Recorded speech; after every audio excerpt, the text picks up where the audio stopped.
gostaria de convidar todos os palestrantes que deram aula nessa tarde para compor uma mesa redonda. Professor Dr. Mário Emílio Teixeira Júnior, professor Dr. Wilson Marques Júnior, professora doutora Elga Cristina Almeida da Silva, professora doutora Marli Pernes, doutora Silvana Alves Escarans, professora Élica Fernandes, e convido o Dr. Wilson a ser o moderador da mesa para falar sobre o diagnóstico e a legislação. Nós estamos gravando, então, por gentileza, nome, a relação que existe quanto à esclerose lateral amiotrófica e o questionamento e para quem é o questionamento. A doutora Elga pediu 1000 desculpas, só que devido a essa história do trânsito de São Paulo, ela tem outro evento, ela ficou com muito medo de não chegar, ela teve que sair, tá bom? Bom, boa tarde, meu nome é Patrícia, sou neurologista e trabalho em Salvador, na Bahia, né, em especialização em doenças neuromusculares. Eu queria fazer uma pergunta para a doutora Silvana, uma curiosidade que os pacientes com ela que eu atendo, eles perguntam a relação a direito, né, dos pacientes que são portadores de ELA e o FGTS, que eles sempre perguntam. Em relação a isso, existe, pode adquirir todo o FGTS, porque os pacientes perguntando isso para a gente. Eu, na verdade, não sei. Eu acho que não está no rol do FGTS a questão da esclerose lateral amiotrófica ou doenças do neurônio motor. Acho que é mais câncer, essas coisas. No caso que não está no rol, o pedido judicial é para que, explicando para o juiz que é uma doença degenerativa, relatório, a estatística dela, e pedindo alvará para o Poder Judiciário determinar a liberação do fundo de garantia para uso do paciente naquele momento. Então, assim, o Poder Judiciário, existem normas, existem regras, como a regra do fundo de garantia. Mas o Poder Judiciário, ele tem o poder de conceder o que é necessário naquele momento para aquela pessoa. Então, as pessoas devem, sim, socorrer-se ao Poder Judiciário, mesmo que alguém diga, não está no rol. Mas se o juiz entender que é uma doença grave, tanto quanto aquelas que estão no rol, o juiz vai autorizar, através de um alvará, para que a pessoa retire o seu fundo de garantia. Embora não esteja na relação das doenças contempladas, entretanto, existe uma condição que é colocada: paralisia motora irreversível, incurável, incapacitante. O que nós devemos fazer como médicos? O paciente tem esclerose lateral amiotrófica, CID-10, G12-2, trata-se de doença que cursa com paralisia motora irreversível, incapacitante. O paciente apresenta-se da seguinte forma, 2 pontos, e põe. Não tem retorno. Dá certo. Que bom. Dá certo.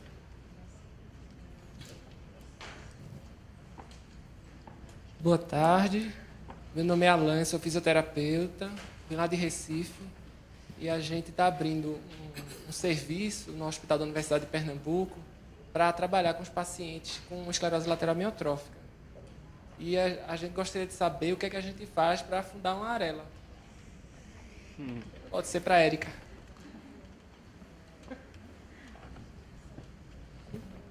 Bom, desculpe, qual que é o seu nome mesmo? Wilson? Alan. Alan. Então, Alan, na verdade, assim, a gente orienta que primeiro se tenha um grupo bastante interessado. Por quê? Fundar uma arela implica em custos. Então, primeiro teria que se buscar se tem como se constituir isto financeiramente. Porque não é só fundar, você tem que também dar andamento nisso, ela tem que sobreviver. Como eu disse, são 15 anos a duras penas. Nós conseguimos? Sim, mas tem que ter dinheiro para isso. Então, se vocês tiverem um grupo que se interesse em ajudar financeiramente, que tenha a condição de dar continuidade, aí nós também podemos mandar alguma documentação, auxiliar, orientando, mandar material informativo nosso também para dar o suporte. Se não, inicialmente pode-se fazer um grupo de ELA. Né? Não necessariamente ter um estatuto, CNPJ, mas forma-se um grupo. Se aquele grupo se efetivar, ver que aquilo vai adiante, vingou, Aí eles querem, não, eu realmente vou fundar uma Amarela. Aí sim, vamos lá, vale a pena investir, temos um patrocinador e isso vai sobreviver.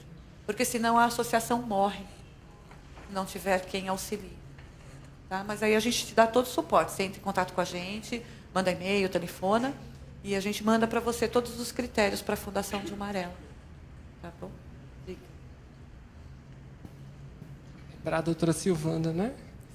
É que lá no nosso estado a gente não tem uma legislação favorável para os nossos pacientes conseguirem o BIPAP. Aí eu gostaria de saber, assim, qual a experiência daqui do estado de São Paulo, como funciona. Porque lá a gente solicita e os pacientes recorrem, mas o estado sempre nega o uso do BIPAP como suporte à vida. Não, você quer dizer que as ações não são favoráveis? As ações judiciais nunca são favoráveis? Porque existe a lei federal, não é isso? Que garante ao portador de ela o uso do BIPAP. Aí lá no nosso estado, os pacientes, existe a solicitação, é feita solicitação perante a Secretaria de Saúde, só que os pacientes não têm sempre negado o seu pedido. Aí eles têm que entrar na justiça, aí fica uma situação que vai se arrastando, vai se dificultando, e eles acabam não conseguindo receber as máquinas. É realmente uma pergunta muito difícil de responder favoravelmente. Aí a questão é continuar lutando, né? São Paulo vem lutando há muito tempo, está na frente na luta. Talvez pela quantidade de ações e por toda a mídia que envolve já esteja na frente. Mas São Paulo é um precedente para o restante do país. Porque não pode desistir. É difícil, mas tem que continuar lutando, entrando com ações, recursos e fazer tudo o que tiver ao alcance para que tenha o socorro recebido do Poder Judiciário. E lutar. Ações e recursos e não desistir. O importante é não desistir. Eu podia colaborar, nós somos vizinhos lá de Natal. Então, tem uma característica cultural do nordestino, eu diria, né? Sobretudo, um grupo, não vou generalizar, mas, de modo geral, o povo humilde é muito passivo. O nordestino é muito passivo. Então, se você não falar do BIPAP, ele não vai atrás do BIPAP. Então, tem que haver uma conscientização da gente mesmo. A gente tem que vestir a camisa e bater. E insistir para o paciente, para os familiares, vá atrás. Porque eles são passivos, muito tranquilo, muito... e acabou, e vai, e tal, né? Aí alguém diz à secretaria, não pode, também não pode. Então, a gente tem que lutar mesmo. Então, em Natal, olha, já está eu acho, uns 10 anos que a gente tem regularmente, o BIPAP não é o problema. Sim, não paga ao fornecedor, aí passa uns meses sem, aí a briga, mas existe, eles cumprem. Eu imagino que foi por persistência, pedir, você precisa, vai lá, bate na porta, briga, vai numa imprensa, chame, reclame, vá à justiça. E assim tem conseguido, de forma, pelo menos paciente de ela, quando a gente pede, 15 dias e está o aparelho, né? Então, mais ou menos é assim. Agora, eu percebo mesmo, o nordestino, uma grande parte do nordestino é passivo. É passivo e fica tal, e a família também. Então, parte da gente, a gente tem que... Exatamente isso. Tem o pessoal do Sul, não me lembro o nome daquele pessoal agora, Paulo, alguma coisa, que eles colocam em todas as redes sociais e marca todo mundo e faz questão de divulgar as injustiças que ocorrem com relação às negativas lá. Lembra aquele paciente até que você me marcou no Facebook? E aí muita Será que gente... é o Paulo Queiroz? Não é o Paulo. É um Paulo alguma coisa, mas assim, é o que o doutor mesmo... Paulo Serafim? Isso. Serafini. Isso, divulga mesmo e não se conforma e fala, está falando certo, está falando errado, está ofendendo, não importa, mas está lá, brigando. Isso faz com que todo mundo comente e as coisas se movimentam, né? Ao contrário, não pode ficar passivo, não deu, enfim, tudo bem, o que eu vou fazer? Sou pobre, não tenho direito. Não, tem que reunir, ir à luta mesmo e divulgar.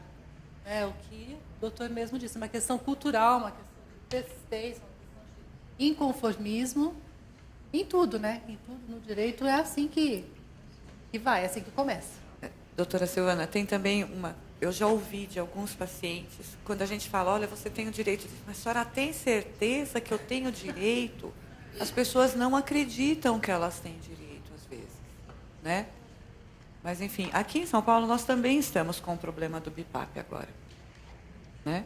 A orientação é, vai direto para o Ministério Público. Por quê? Parece que aí a história é que o prefeito não está pagando o que precisa ser pago para o Instituto do Sono. O Instituto do Sono não fornece porque não recebeu. E o prefeito não paga. E assim eles vão, o tempo vai passando e o paciente vai pagando essa conta alta, às vezes com a própria vida. Então a gente tem que ir direto para a justiça e botar nossa boca no mundo. O Instituto Paulo Gontijo também promoveu uma divulgação no jornal. Só que, assim, acho que a gente vai ter que começar a fazer mais barulho, porque até sexta-feira não tínhamos nenhuma resposta de positivo a respeito do BIPAP. Então, não sei como, mas a gente vai ter que tomar, sei lá, outras atitudes para conseguir que isso mude, porque é um retrocesso. Assim como as dietas que aqui não são fornecidas, que são as grandes dificuldades aqui de São Paulo, né? A dieta enteral é super indicada para o paciente com ela, e ela não adianta pedir na Secretaria de Saúde, porque eles negam. Então, assim, primeiro a gente vai brigar judicialmente, e depois a gente tem que também trabalhar em alterar e reiterar o protocolo dela, o protocolo clínico. Em relação ao BIPAP, é importante colocar o histórico, como que começou a situação. A legislação, não é que ela não seja favorável lá no Pernambuco, ela é favorável, ela é nacional, ela não é estadual.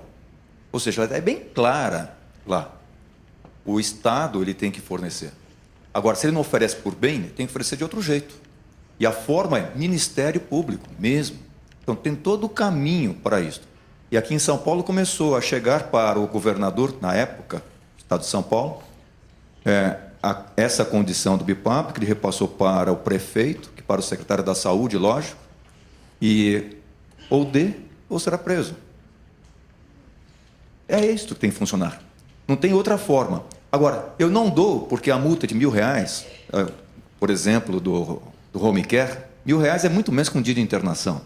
Então, muitas vezes, eles preferem pagar a multa a darem o home care. Eles preferem. Aí tem um jornal. Mais uma pessoa morta por fulano de tal.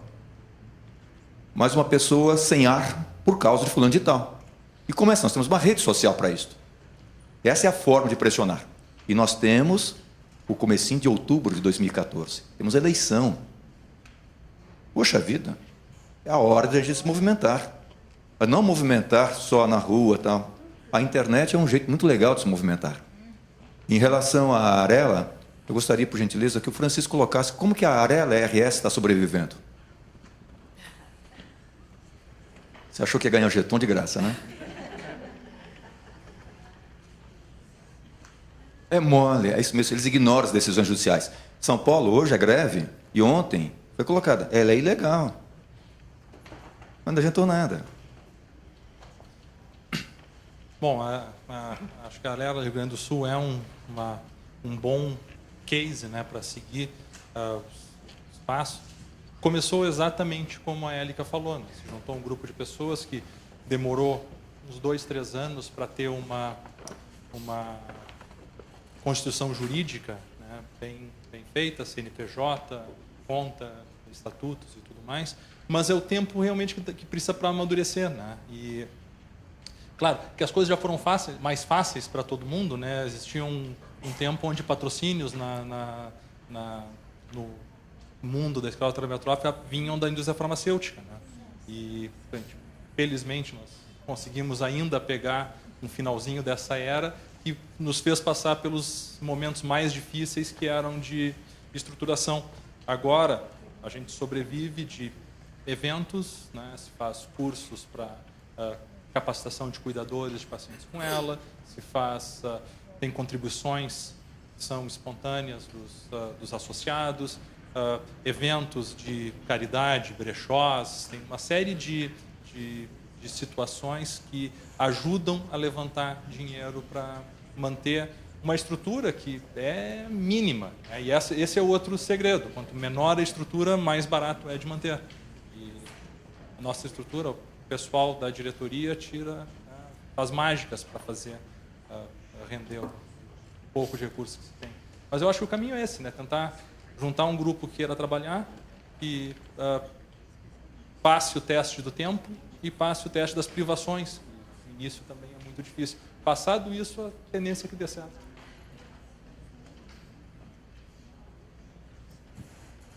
Boa tarde, meu nome é Giovana, eu represento aqui o município de Extrema, o Núcleo de Apoio à Saúde da Família. Em Extrema, nós temos 4 pacientes portadores de ELA. E a minha pergunta é para a doutora Silvana, que mostrou para nós duas ações referentes a planos de saúde. Hoje, a gente tem um paciente muito acometido pela doença, que precisa desses cuidados home care, mas é atendido pelo SUS. No caso do SUS, como que a gente deve proceder para garantir um direito do home care? No caso do SUS, tem que procurar a Secretaria de Saúde. O home care, ele está na Constituição e na lei do SUS. Mas aí vem toda a questão da negativa do próprio município. Pessoal que não tem verba. Então, é a mesma coisa.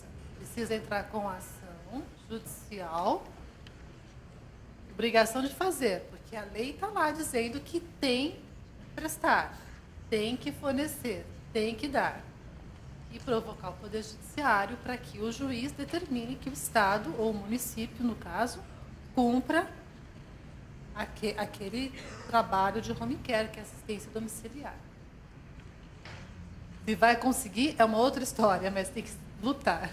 Com os planos de saúde fica muito mais fácil, que é privado. Com o município, com a parte pública, é mais difícil. Mas tem que se tentar, tem que se lutar. Porque tem que criar o histórico de família. E tem pessoas que têm conseguido pelo SUS. Tem pessoas que têm conseguido. Boa tarde, meu nome é Cristiane, eu sou de Curitiba, sou portadora da ELA. Diagnóstico terrível, né? Desculpe, tô até nervosa, né? Escutar tanta coisa assim que é boa, são coisas boas que nós estamos escutando aqui, mas que realmente mexe muito com a gente, né? Os portadores. Eu queria fazer uma pergunta sobre diagnóstico e diagnóstico diferenciado. Em 2008, eu tive problema na minha bexiga e foi diagnosticado como bexiga neurogênica. Mandaram procurar um neurologista e foi diagnosticado como cisto de Tarloff, que estava provocando... foi encontrado cisto de Tarloff na minha lombosacra e fiz uma cirurgia.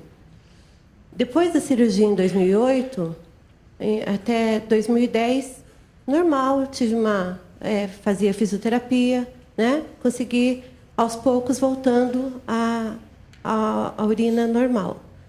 Quando foi em 2011, eu comecei a sentir algumas dores na minha perna esquerda.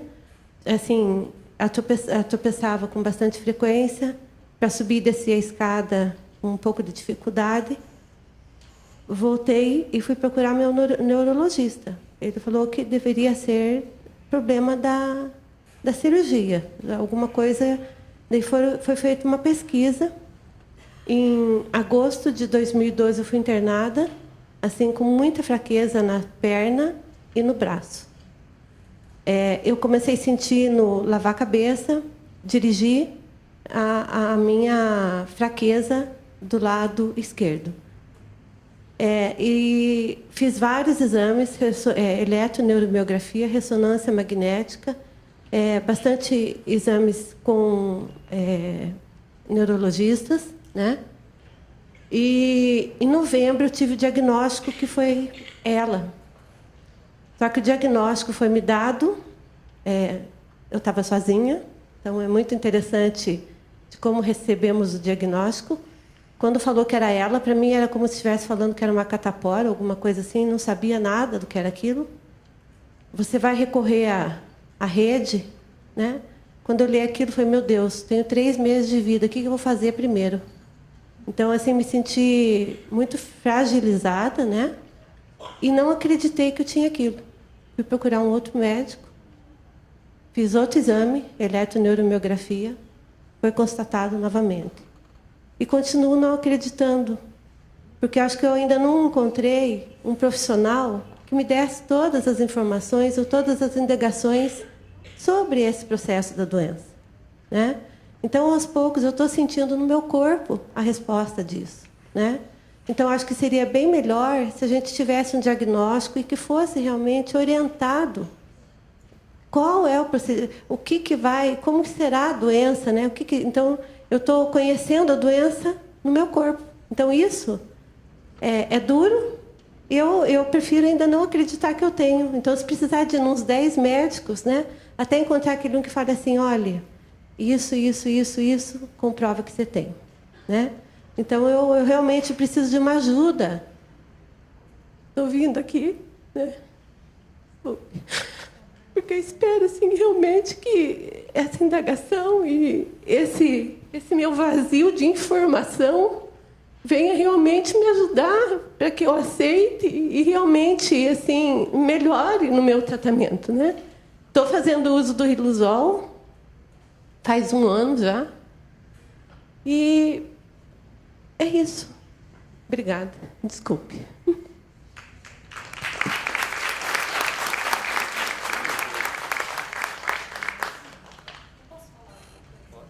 O nome da senhora? Dona Cristiane, eu não sou médica, sou advogada, filha de paciente. Mas nesses anos todos que meu pai foi diagnosticado, desde 2006, ele ensinou para mim, para muita gente, que aquilo que se acredita se materializa.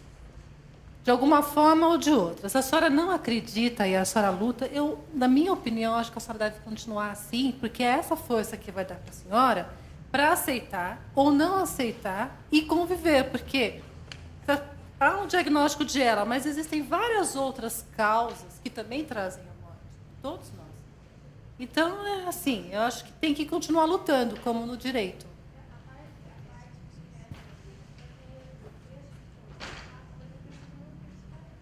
Eu acho que a senhora está no caminho certo.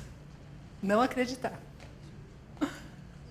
Eu vou falar tecnicamente, tá certo? Porque, tecnicamente, foi dito aí que a ela o diagnóstico é difícil, quando a doença está no início. Quando a doença está toda completa, é fácil. Então, agora, e não existe exame, não. Não busque um exame, não, porque não tem um exame nessa doença, infelizmente, não tem um exame que diga que é ela. Não é eletromiografia, não existe. O diagnóstico técnico é sentar de frente do paciente, escutar, perguntar, depois tire a roupa, examina, martelinho, tal. Opa! Aí o médico chega ali, conversa, explica para a senhora todo o seu processo, faz um desenhozinho, tal, explica, você tem isso, por aquilo outro. Esse é o racional para chegar ao diagnóstico. Agora, no início é difícil. É difícil para o médico ele confirmar. Então, ele vai ter que usar estratégia, vai examinar uma segunda vez, uma terceira vez, até a quarta vez. Ou, em algum momento, ele vai achar que é, daqui a pouco ele vai achar que pode ser que não seja, vai repetir. Há todo um processo técnico, sabe? Então, o início é difícil. De um modo geral, eu acho que tocou em algum momento a necessidade de o colega ser humilde, dizer que encaminhe para um serviço terceirizado, para tirar aquela minha dúvida. O próprio colega médico ele tem que ter esse momento de dizer, rapaz, eu não sei, estou na dúvida, o paciente está na dúvida, então vou encaminhar para um experto. Então, no Brasil, tem pessoas, colegas médicos, que estão lidando com muitos pacientes. E aí seria uma forma técnica de dar esse suporte do diagnóstico. Gostaria só de fazer uma consideração. Como é que ela chama? Como é que você se chama? Cristiane. Os relatos que a gente ouve na associação, né? Algumas pessoas não querem saber. Outras querem que o médico conte. Então, também é uma situação de cada um, né? Talvez, em algum momento, assim, bom, eu quero saber, então você me conte. Ou não me conte. E aí, o médico também ele acaba ouvindo o que o paciente está pedindo, verbalmente ou não, né?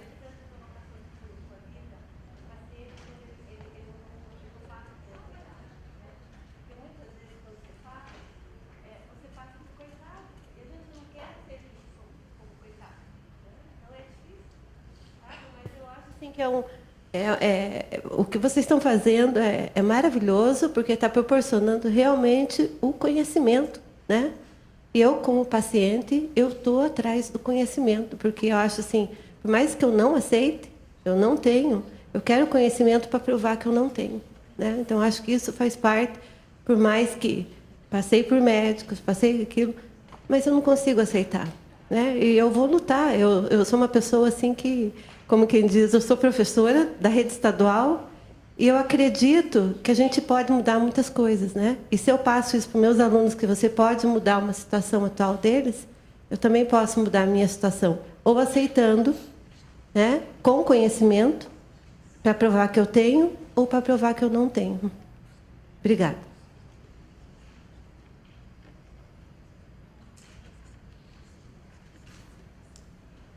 Bom, eu só queria dar uma contribuição. Achei preciosa a palestra da minha colega, eu sou advogada também. E eu queria fazer uma contribuição sobre essa questão de procurar o Ministério Público. Em Santa Catarina, pelo menos no interior, não é muito fácil, porque os promotores de vara única, eles têm 500 mil atribuições e eles não vão receber as pessoas, mesmo que seja urgente, vão indicar uma impossibilidade. Então, a gente começou em Santa Catarina a pedir para que as pessoas procurem advogados que saibam que atualmente os juízes podem arbitrar os honorários dativos em reais. E os juízes em Santa Catarina têm arbitrado. É uma outra solução, queria contribuir. A minha mãe perambulou 3 anos com um diagnóstico de isquemia cerebral, tomando apenas AS. Então, quando a gente conseguiu diagnosticar ela, eu não sabia nem a diferença entre que existe neurocirurgião clínico e neurocirurgião neurologista, cirurgião e neurologista clínico. Então, foi grande, desde esse choque de descoberta até aqui, foi muito tempo.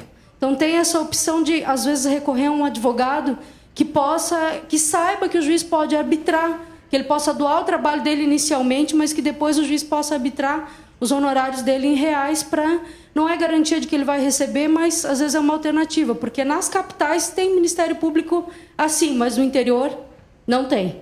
E uma outra situação que eu gostaria de contribuir é essa questão das redes sociais. Se a pessoa tem uma doença tão grave e começa a expor ali, e é só isso o Facebook dela, ela vai perdendo amigos. Essa é a real verdade. Então, a gente tem que saber, quando esses momentos de gritar, talvez uma boa solução seja fazer o que a minha família fez. Nós criamos uma fanpage que se chama Nós, Mãe Amada, Esclerose Lateral Amiotrófica, e lá, sim, nós estamos contando o que está acontecendo com a minha mãe, a trajetória dela com a doença. Porque se a tua vida vira só quem não entende o que é ela, vê como um drama apenas, e não como alguma coisa que deveria se interessar e colaborar. Eu vi que agora, quando aconteceu a morte daquele jogador Washington, a Rede Globo noticiou 3 vezes que ele tinha morrido de doença degenerativa. Nós não precisamos, no meu humilde entendimento, que seja divulgado isso. Nós precisamos que seja divulgado esclerose lateral amiotrófica, para que nós paremos de ouvir que é uma doença rara para a qual não existe interesse, nem remédio, nem tratamento. Obrigada.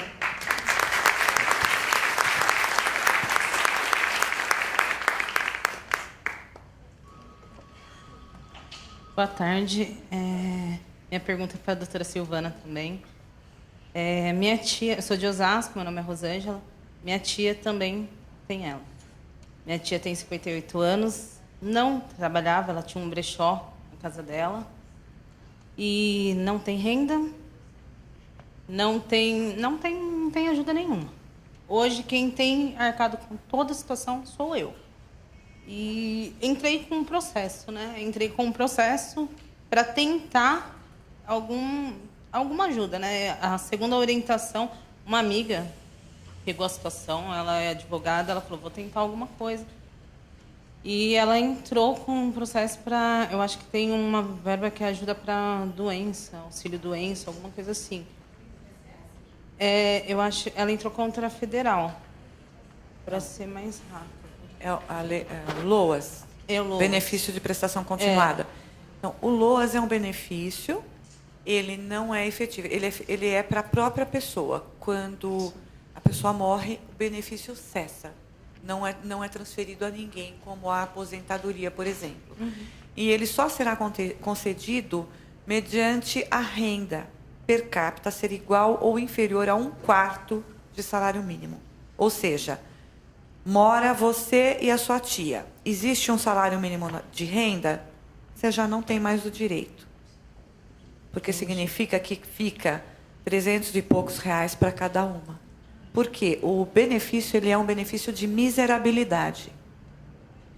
Então, você tem que pegar o benefício e dividir por 4 para a família poder, para a pessoa poder ter direito de receber. Então, a renda total dos moradores da casa, dividido por 4, tem que ser igual ou inferior a 1/4 de salário mínimo. Senão, não consegue. Nem mesmo, eu não sei, talvez com o judiciário, eu não sei se existem caminhos para isso. Eu desconheço também e nunca vi ninguém que dissesse que conseguiu.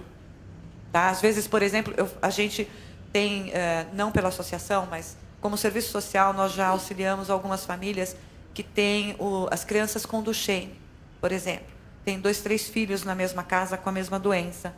E a mãe só consegue o benefício para um. Ah, mas eu tenho os outros que também são porque o critério é de miserabilidade e dependência física. Dependência para realizar as atividades físicas, as atividades diárias. Então, ela anda, ela come sozinha, ela toma banho sozinha. Essas perguntas o perito vai fazer. Né? E aí não basta que ela seja dependente e não basta que ela tenha ela. Não basta no sentido que, assim, já é por si só uma coisa muito grave, mas tem que ter o critério da miserabilidade. Vocês não conhecem nenhum outro caminho que eu possa fazer? Porque ela, por exemplo, ela morava sozinha. Ela morava sozinha, não é casada, não tem filhos. E você mora com ela e você tem uma renda, é isso? Eu trabalho, aí meu irmão deixou de trabalhar para poder ficar com ela durante o dia e eu trabalho. Comprovar aí eu que ela mora à sozinha. Noite, eu fico com ela. Então, comprovar que ela mora sozinha. Não, na verdade ela mora sozinha, só que ela é totalmente independente, né? Assim, a minha casa faz fundo com a casa dela. Ela é totalmente independente, ela não anda mais, ela parou de falar, ela já está na cadeira de roda, ela já está no bipar. Eu teria que estudar, doutora Silvana, porque ela mora sozinha. Ela mora sozinha. Isso, é alguém que mora em casa separada. A minha casa faz fundo com a casa dela, não era nem no mesmo quintal. Eu fiz o acesso para a casa dela justamente porque não tinha mais condições de ela ficar sozinha. Aí você não teve ainda a resposta positiva ou negativa. Não tive. Essa resposta a gente vai estudar para Está ainda em processo. Já foi assistente social lá, foi o oficial de justiça, agora foi o médico, perícia. E a advogada entrou também com um pedido para que eu fosse a tutora dela, né? Porque ninguém da família estava se preocupando em ajudar. E aí já envolveu umas outras coisas, a casa da herança, aí já umas outras coisas. E aí entramos com um pedido também, já fui 2 vezes para o fórum, já me chamaram, mas ainda não é muito sei difícil. Se é o caminho, não sei se... aí tem que esperar essa resposta e a advogada, no caso aí, é da área. Né? Essa área previdenciária não é muito a minha área. Minha área é mais civil, planos de saúde ou mesmo contra o Estado. Por isso que eu pedi socorro para a Érica, que é assistente social. Eu posso falar besteira, se eu opinar. Se você quiser, depois você passa por e-mail esse caso específico e a gente tenta levantar isso junto a algumas pessoas conhecidas no INSS. Mas acho muito difícil, muito provável. Por enquanto, só dá para contar com...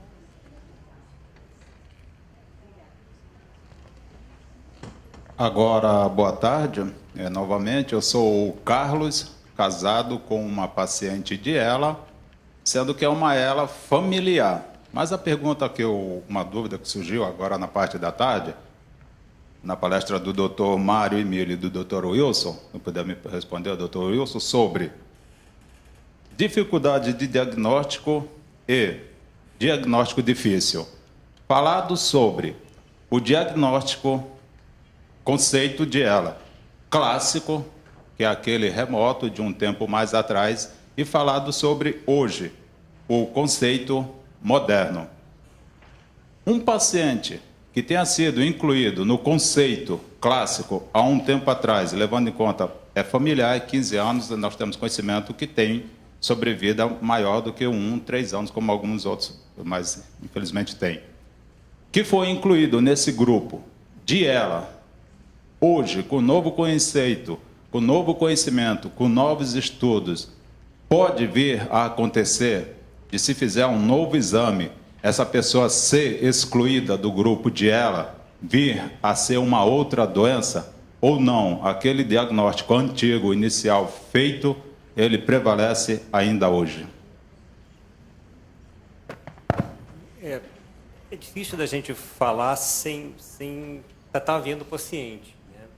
Mas, assim, como eu disse, o doutor Mário Emílio disse, quer dizer, o diagnóstico de ela fazer você ter o diagnóstico da síndrome do neurônio motor superior e da síndrome do neurônio motor inferior. Todos esses critérios são para garantir que a gente está vendo sempre essas duas síndromes. Então, eu acredito que, se o diagnóstico foi bem feito no passado, ele vai continuar sendo o mesmo hoje. Entendeu? Quer dizer, desde que os critérios não criam a doença, eles só tentam especificar a doença, né? Ajudar a gente a ter certeza que aquilo é a ela mesmo, ou é aquela doença que a gente está querendo estudar. Então, se no passado o diagnóstico foi bem feito, o critério vale hoje ainda. Entendeu? Acho que não vai mudar porque mudou o critério. O critério é só para facilitar a gente incluir ser cada vez mais preciso no diagnóstico. Não? E aquele negócio do clássico moderno que eu botei ali mais ou menos é uma criação. Na verdade, o clássico significa a descrição clássica de Charcot, que tinha primeiro e segundo. Mas Charcot já dizia que existia ela só primeiro, só segundo, já contava lá. Mas, quer dizer, o moderno é no sentido de conceito que a ela não está só no neurônio motor. Então, a ela tem outros envolvimentos cognitivos, tal. Então, é mais um palavreado, não que quer dizer, a clássica existe, aquelas variantes outras existem, sabe? Todos são doenças do neurônio motor.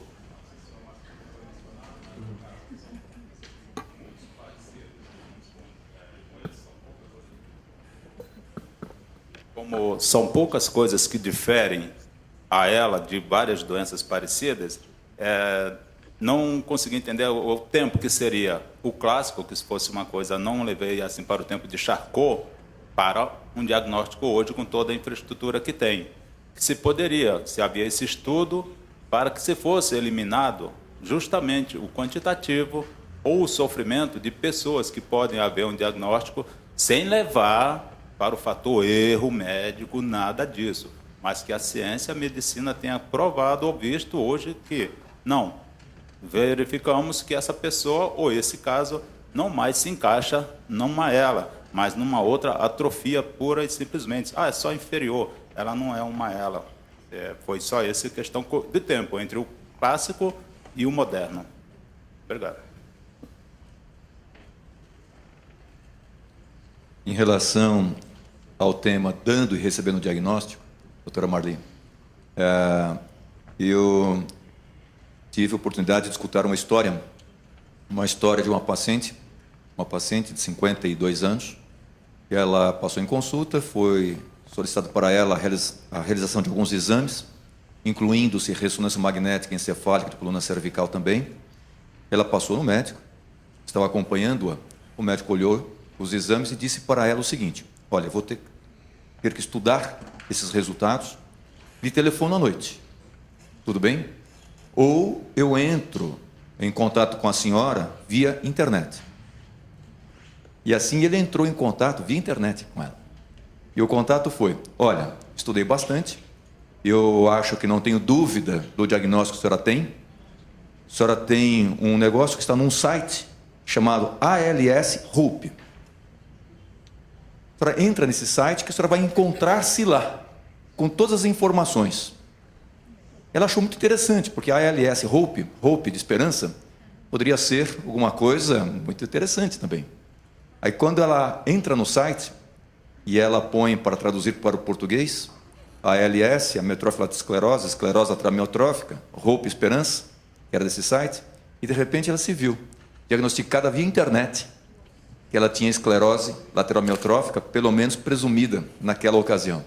Ou seja, o colega nem se dignou a explicar para ela, conforme o Mário Emílio estava contando, a respeito dos desenhos, o que acontece, e o que eu vou me preocupar com você. E a grande crítica que ela trouxe foi exatamente nesse sentido. de se sentir desprezada, completamente desprezada em relação ao que ela estava sentindo. No tocante ao aspecto diagnóstico, a gente erra. Erra e não é uma única vez, não. Nós erramos algumas vezes no tocante ao diagnóstico ela. Ela que não é e o que não é que vira ela também. Aí o tempo é o senhor da razão, né? É difícil para a gente, né, Mário? É difícil, não é, Wilson? Diagnóstico. E muitas vezes nós diagnosticamos errado, fazemos uma abordagem errada, não é e é, e é e não é, e colocando para a pessoa que tem uma doença degenerativa, tal, não sei o que mais, e de repente não é aquilo que se encontra lá, que é dentro da angústia que as pessoas colocam. Nós temos tempo para perguntas ainda.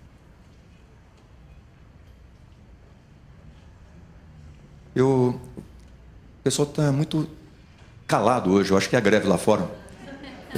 Eu vou chamar um casal aqui. Sr. Darcio, por favor. Dona Natalina.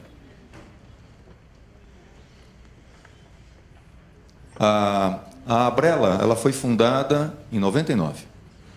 São várias reuniões nesse período. São 15 anos, nós fazemos em média 4 reuniões, algumas vezes 5 reuniões. E o Sr. Darcio e a Dona Natalina, eles são quase alunos exemplares, quase 100% de presença em todos os momentos da Abrela, todos eles. E a Dona Natalina, ela veio com um diagnóstico de esclerose atramiotrófica, e ela tem.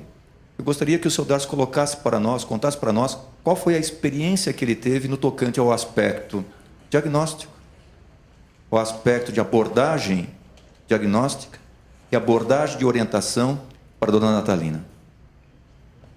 Boa tarde. Primeiramente, quando a gente teve o diagnóstico, não conhecia a doença.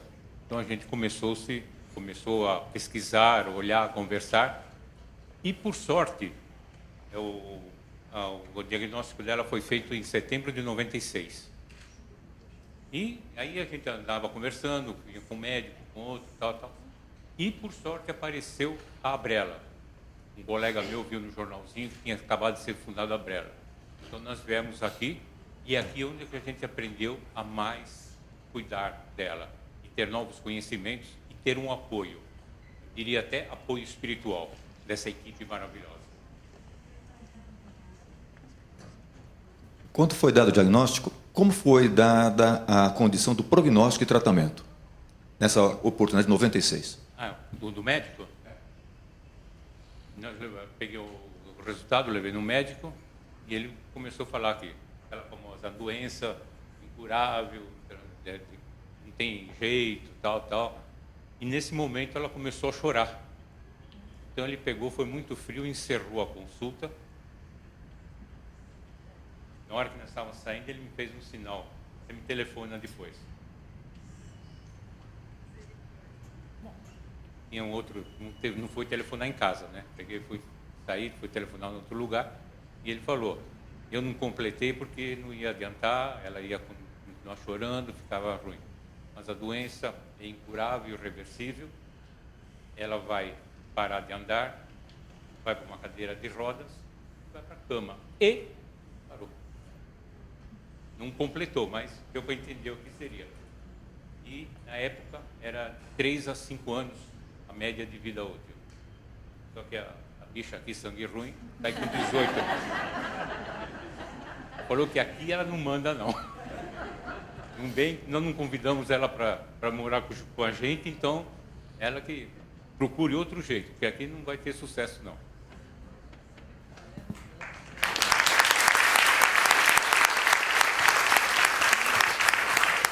Nós estamos falando a respeito do diagnóstico.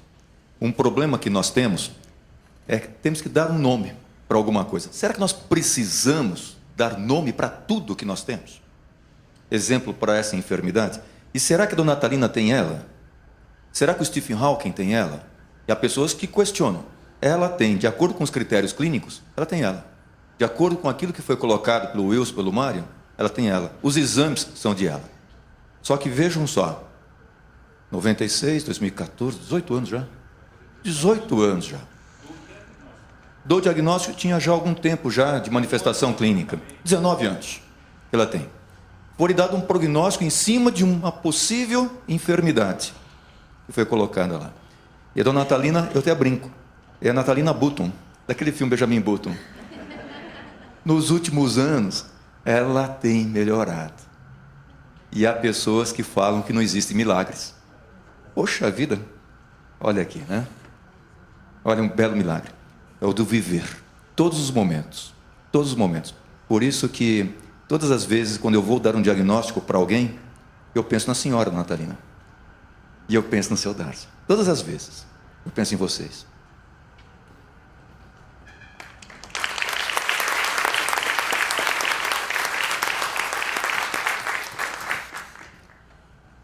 Alguma pergunta a mais para a mesa?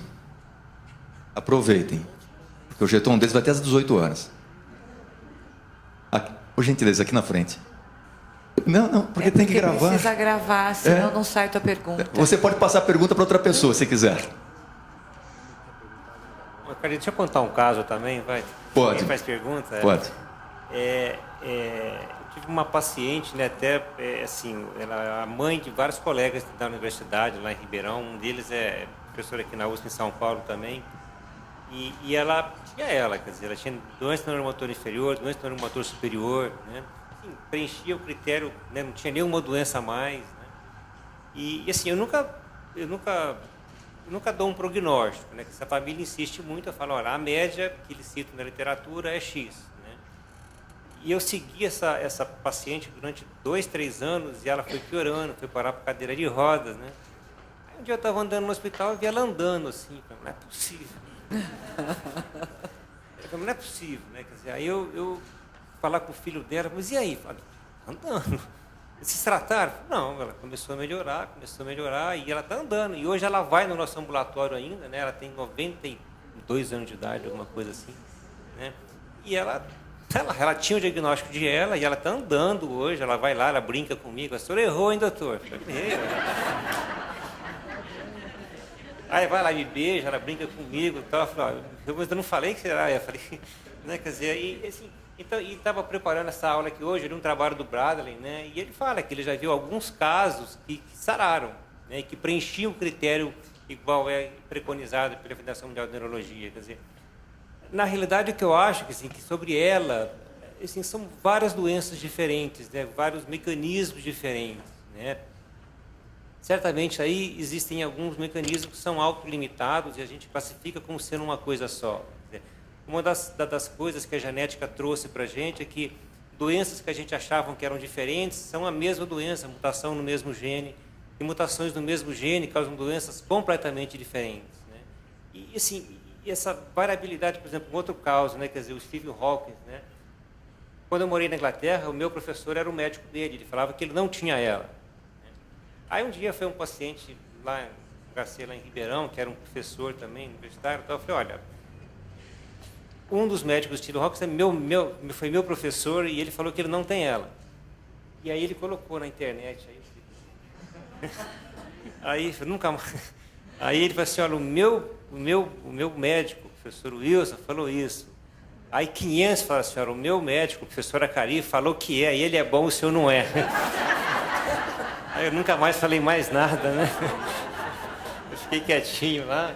Mas assim, eu acho assim, quer dizer, a gente tem sempre que ter esperança, né? Quer dizer, a gente não entende a doença ainda, são vários mecanismos, né? A gente tem que aprender a entender os mecanismos, né? E ver como a doença aparece. E certamente no futuro, provavelmente não muito distante, a gente vai ter uma síndrome de ela e várias doenças diferentes, cada uma delas com seu tratamento, com sua maneira de intervir diferente, né? Quer dizer, acho que é para isso que a gente está caminhando, né? Quer dizer, e eu acho que esse boom de conhecimento da genética que está chegando agora realmente vai trazer uma grande esperança, assim, em termos de a gente entender a doença e poder desenvolver tratamentos racionais, né? Quer dizer, que a gente está chegando nessa época. Então, é uma época de grande esperança para todos nós.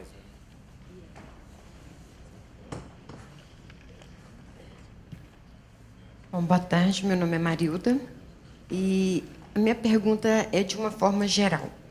Nós, cuidadores, passamos por um período também muito difícil e nós temos que aprender muito. E nós não temos que aprender só uma área. Nós temos que saber um pouco de direito, fisioterapias, neurologia, clínicos gerais. Mas é uma coisa que me bate muito na cabeça. Como que a gente consegue diferenciar a hora de levar o nosso paciente ao neurologista e de levar o nosso paciente ao clínico geral? Onde mais, o que mais a gente poderia aprender? Que tipo de curso indicariam para que nós, cuidadores, fizéssemos para que pudéssemos apoiar o nosso paciente, não só em amor?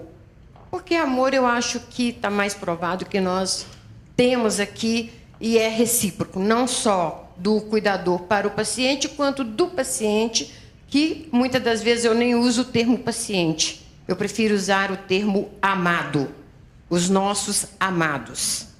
Então, o que vocês aconselhariam para nós, cuidadores, além de doar amor, aprender o quê? Onde podemos buscar isso? Bom, eu vou começar a responder, né? Quer dizer, também eu estava estudando para preparar essa aula, né? Tem um livro que eu gosto muito, do professor Hiroshi Matsumoto, né? E lá ele diz que bem claro, né? Quer dizer, que a ELA é uma doença múltipla, deve ser tratada, né, seguida por uma equipe multidisciplinar coordenada pelo neurologista. Né? Quer dizer, então, teoricamente, cada paciente, né, cada família deveria ter um neurologista, né, que deveria coordenar uma equipe enorme. E lá está o clínico geral, o pneumologista, fisioterapeuta, terapeuta ocupacional, nutricionista e etc. Quer dizer, infelizmente, no Brasil, a gente vive assim, eu acho que eu falo assim, uma desorganização planejada, né? Quer dizer, assim, tudo é feito para não dar certo, né? Então, assim, mas teoricamente a senhora teria que ter um médico, de preferência um neurologista, que a orientasse em cada necessidade específica que vai aparecendo no correr aí da doença. Não sei se ajudou muito, mas deveria ser assim. Eu tenho uma pergunta para a doutora Marli. Na verdade, assim, aqui em São Paulo, a gente, apesar de muitas dificuldades, nós conseguimos bastante coisa para os pacientes, né? No Rio, como é que está a questão do atendimento? O que tem se conseguido? E o BIPAP, que parece que agora lá também está tendo uma distribuição do BIPAP.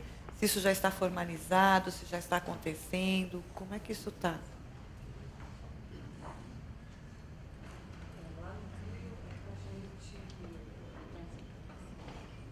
Lá no Rio, nós trabalhamos na universidade, né?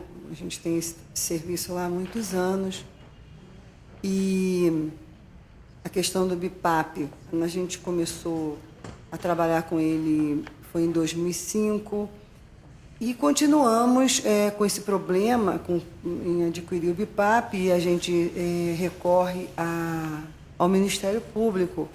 Agora, para a cidade do Rio de Janeiro, né, mais ou menos 6 meses, iniciou lá o trabalho da TDN, mas eles atendem só os pacientes do Rio de Janeiro.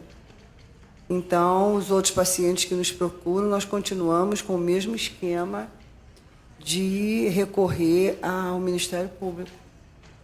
Entendeu? E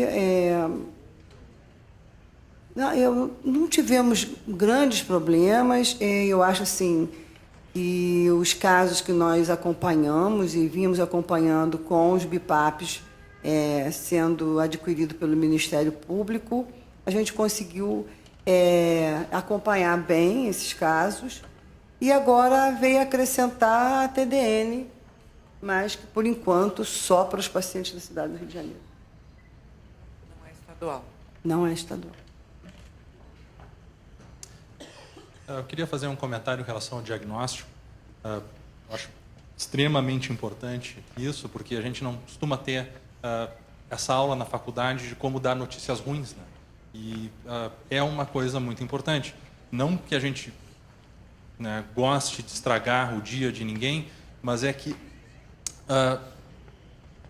às vezes, deixar alguma coisa que tem um grau de certeza razoável o suficiente para ser dita, não dita, também também causa problemas. Também faz com que a pessoa acredite que tem algo que ninguém sabe o que é, que siga procurando atendimento, que siga indo em diferentes instâncias e gastando recursos talvez pudessem ser muito melhor utilizados em outras áreas, e siga retardando o início de algum tipo de tratamento, seja ele fisioterápico, nutricional, medicamentoso, que também vai ser muito mais eficaz quanto antes se souber. O Dr. Ilmar, de Florianópolis, costumava dizer que a gente nunca se deve perder uma chance de dar uma má notícia. O que ele quer dizer com isso? Que no momento que está tudo certo, que a pessoa está ali na sua frente, que tenha confiança naquele médico, deixar, não vou estragar esse momento, não vou dizer nada, outra hora a gente conversa. Às vezes não tem outra hora para se conversar e não tem uma outra hora nas condições certas, né? A doutora Marli falou sobre diagnóstico, tem as recomendações da Academia Americana de Neurologia, né, que, tem que ser sentado frente a frente com o paciente, não pela internet, claro, né, telefone desligado, não ser interrompido, estar à disposição para perguntas, mas o mais importante disso é dizer para o paciente que todo mundo erra, e aquele diagnóstico está sendo dado com o grau de certeza que a gente tem naquele momento. Nos residentes da Santa Casa, eu brigo com eles, às vezes vão apresentar casos de pacientes com ela, apresenta um caso assim, a espirometria está assim, a força está assim, e a sensibilidade, como é que está a sensibilidade vibratória?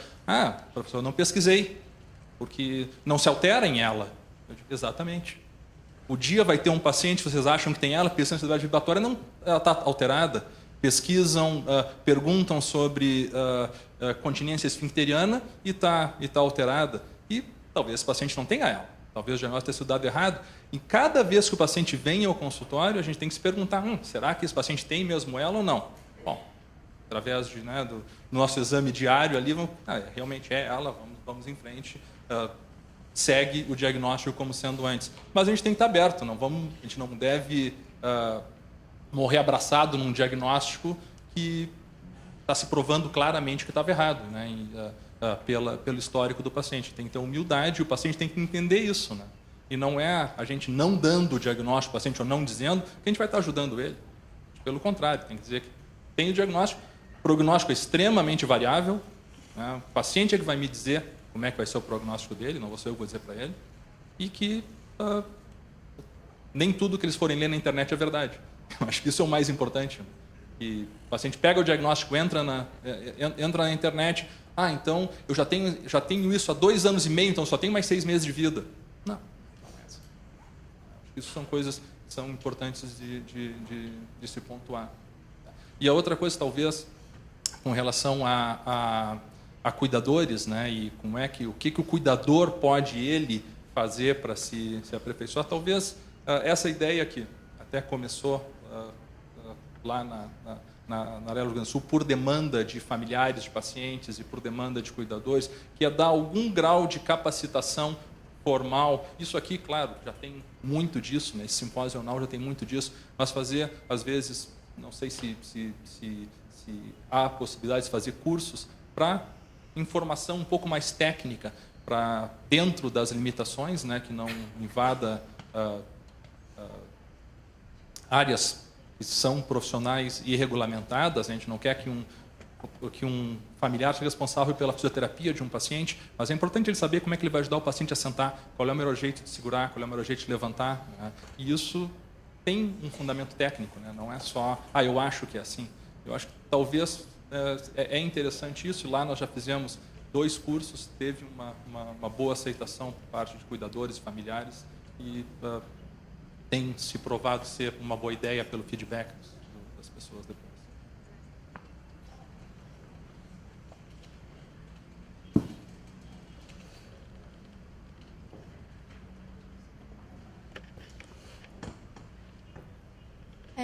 Boa tarde, meu nome é Carolina Simon, eu sou filha de uma paciente e no momento eu não vou me apresentar como filha, e sim como pesquisadora. Eu faço geografia na Unesp, em Presidente Prudente, e eu decidi estudar geografia da saúde. O tema do projeto seria acessibilidade e mobilidade urbana dos pacientes com esclerose lateral amiotrófica. Com certeza tem uma ponta que me levou a isso por crescer dentro da Abrela, acompanhar tudo. Eu queria pedir um conselho da doutora, que seria... Eu estou com grande dificuldade para achar em lei o compromisso da acessibilidade. Coisas que eu achei seria normas da BNT e o Ministério das Cidades com poucas coisas. Eu queria saber aonde eu posso recorrer para conseguir afirmar meu ponto de que a acessibilidade ao recurso de saúde não está sendo feita adequadamente. Não só ao recurso de saúde, mas também a mobilidade urbana do paciente, porque nós, como vivemos com deficientes físicos, sabemos que as cidades brasileiras não estão aptas a recebê-los. E, assim, eu comecei a pesquisa esse mês e já tem paciente me procurando da própria faculdade que se trata como... Eu não sou advogada. Eu queria pedir um conselho, até mesmo para levar para lá, que é interior e eles não têm muito acesso. A primeira coisa que me vem na cabeça é Mara Gabrilli. Ela é pioneira nesse assunto, um exemplo, não só humano, mas para sempre em todas as áreas, como política e tudo mais. Ela tem um coração enorme e com certeza ela vai te atender. Tem sites dela, tem Facebook, é uma pessoa bem acessível. Ela vai te ajudar bastante. A doutora Cari pode falar mais sobre ela. Obrigada. Só complementando, a Mara Gabrilli, deputada Mara Gabrilli, ela trabalhou bastante com essas questões. E aí, se você quiser entrar em contato com a gente e me lembrar, manda um e-mail para abrela@abrela.org.br.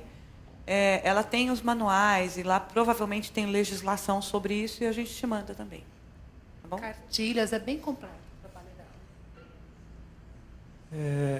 Eu queria falar, referente ao que a Marilda estava falando, de curso.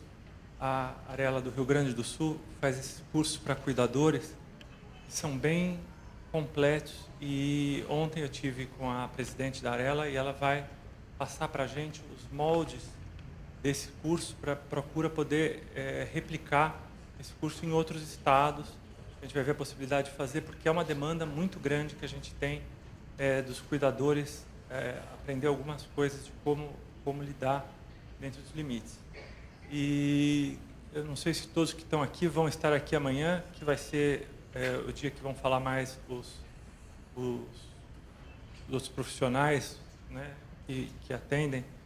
E eu queria deixar uma coisa, eu não sou da área médica, da área de saúde, mas a gente tem contato aí diário com quase que 500 pacientes de ela aí, no Facebook, no grupo da Procura. E é muito importante os pacientes entenderem, além do neurologista, além do médico, a gente tem nitidamente o paciente que tem o acompanhamento multiprofissional, que faz fisioterapia respiratória, motora, mas principalmente fisioterapia respiratória, fono, que tem um acompanhamento nutricional, que não tem perda de peso, que faz a gastro na hora certa, que usa o BIPAP no momento certo, ele tem um ganho de qualidade de vida, um ganho na expectativa de vida dele muito grande. Então, eu acho que essas coisas que vão ser ditas amanhã aqui, né, são muito importantes e eu acho que isso é um recado que tem que ser... Acho que todos falaram disso já, mas e amanhã cada especialista vai falar, fono, fisiorrespiratório, fisiomotora, nutricionista, fonoaudiólogo, mas eu acho que é importante esse recado ser dado. Doutora Cari, por favor, eu peço que o senhor termine aí, mas eu acho que é mais ou menos isso, é muito importante. Então, antes disto, um detalhe muito importante. Olha só a história. O Brasil é um Brasil estranho. Nós temos uma reserva de mercado, reserva de profissões também, com os atos específicos de cada profissão. Uma colega nossa, da medicina do esporte, ela é convidada para um programa de alto impacto, uma televisão de alto impacto também, pela manhã, naquele horário que mulheres que deveriam assistir esse programa, ou crianças. Mas o programa é assistido, de uma forma geral, também por outras pessoas. E uma dessas pessoas é de uma certa classe profissional. E essa colega, ela está lá no programa e é feita uma solicitação por telefone a respeito de uma condição clínica e como que se faz tal exercício. Seria um exercício de alongamento. E essa profissional, ela, ao vivo, ela explica como é que deveria ser feito tal exercício. Isto foi numa segunda de manhã.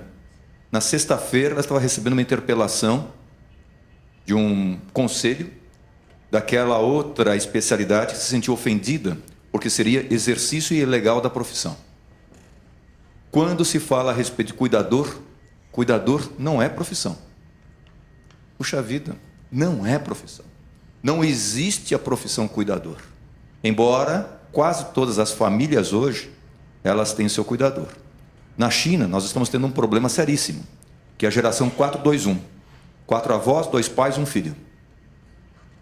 Filho homem, porque foi feita uma seleção. E esse filho homem, como que vai cuidar? 4-2-1. Aí vai atrás de cuidador. Lá também tem esse problema. E aqui nós estamos tendo esse problema também. Mas cuidador não é profissão. E, de repente, nós vamos ensinar cuidador. Aí alguém vai se sentir ofendido. Aí vem a Associação Médica Brasileira, Conselho Federal de Medicina, CREFITO, e mais, a enfermagem é mais atuante nisso, porque está ensinando técnicas para pessoas que não são habilitadas, capacitadas para tal. Só que nós não fazemos essa função. Nós médicos, nós não fazemos. Enfermagem hoje é uma enfermagem de papel, porque nos hospitais hoje é só computador e papel. Aí vem a parte de fisioterapia, cada um faz a sua parte. E o cuidador, esse cuidador, ele faz a parte médica, de assistência social, de fisioterapia, enfermagem e tal. É um problema que a gente vai começar a ter. E aquele que se sente ofendido, entre aspas, logicamente que ele vai tentar não ter os cursos. Muito cuidado, portanto, quando for fazer curso porque pode ser considerado ilegal. Aí vem a interpelação. Em relação aos... Por isso que nós fazemos nas nossas reuniões. São reuniões abertas. Até em reunião aberta também, poderia ser interpretada essa reunião como não se fosse tão legal. Porque nós falamos de medicamento para pessoas de outras áreas, não médicas. Nós falamos de ensaios clínicos para pessoas de outras áreas, não médicas. Mas se nós não fizermos isto, o que vai acontecer? Os nossos pacientes, aí é paciente mesmo, eles irão para o Paraguai, ao que está acontecendo, para receberem célula-tronco paraguaia. Se nem o laser pointer não funciona. Imagina a célula-tronco. Talvez ela acenda do que aparece. Mas este é um problema. Se nós não orientarmos nesses fóruns, acontecerá isto. Daí a necessidade de nós trocarmos essas informações todas. E quem nos ensina, sem dúvida nenhuma, é a plateia. Ela que traz os conhecimentos, os truques. E nós nos aproveitamos disto. Então, Mário, eu, a Marli, Élica, a doutora Silvana, nós nos aproveitamos disto. Desse conhecimento todo. Então, essa troca de informação é necessária. Não tem dúvida disso. Ou seja, sociedade feliz é aquela que é bem informada. Essa é a feliz. Porque ela cobra, ela sabe cobrar. Ela sabe receber também. Eu vou passar a palavra para o presidente dessa sessão. Por favor, Wilson. Mais alguma pergunta?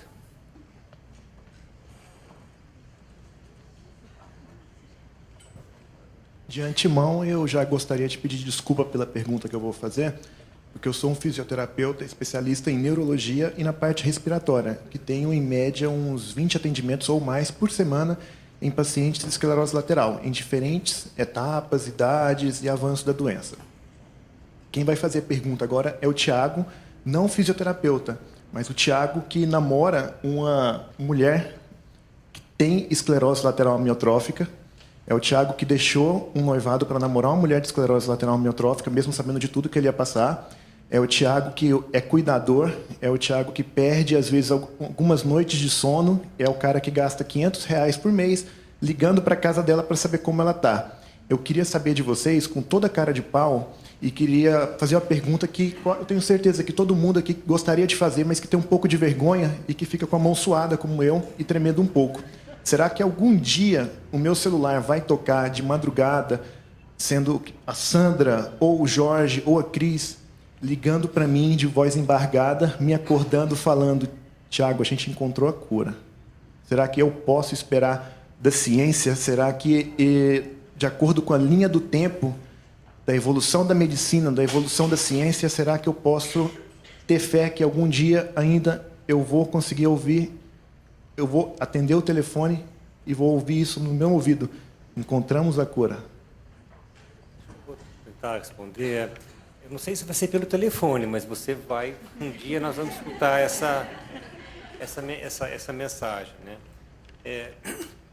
Apesar de eu pertenço ao grupo de doenças neuromusculares de Ribeirão, né? Eu gosto de atender paciente com ela, de Hanseníase, mas a maior parte das minhas pesquisas são com uma doença, com um grupo de doenças que chama Charcot-Marie, né? Que é uma neuropatia hereditária, né? Tenho muitos pacientes, fiz pós-doutorado com isso, e a partir do momento em que os pesquisadores, né, que eles foram entendendo como era o Charcot-Marie, os genes, como os genes funcionavam, né, a gente passou a entender melhor como funciona o nervo normal, melhor como é a biologia normal, né, e no ano passado, baseado nesse conhecimento, né, quer dizer, a gente tem a cura hoje para um dos tipos, tem mais de 70 tipos, né, mas para um dos tipos a gente tem uma cura que foi planejada, quer dizer, a partir do momento que você entendeu como a doença funcionava, eles bolaram um tratamento, né? Então, é o que eu disse antes, quer dizer, à medida que a gente vai entendendo como a doença ela ocorre, certamente a gente vai começar a tratar e vai começar a surgir mecanismos da gente intervir na evolução dela, entendeu? Quer dizer, acho que é uma questão de tempo, né? Porque o primeiro antibiótico demorou séculos para aparecer, hoje não dá nem para decorar, todo mês aparece um antibiótico novo, né? E eu acho que vai acontecer a mesma coisa com essas doenças, entendeu? Quer dizer, só não dá para a gente prever, né, assim, o quando vai ser. Mas a gente já tem algumas doenças neurodegenerativas que hoje tem cura, tem tratamento. Né? E doenças da infância, adrenoleucodistrofia, POMP, ou seja, é uma questão de tempo, né? Então, eu não sei se vai ser pelo celular, pode ser amanhã, mas pode ser daqui 20 anos, mas certamente a gente vai estar caminhando para isso.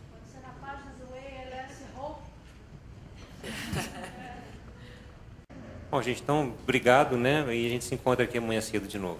Obrigado, boa noite para todos.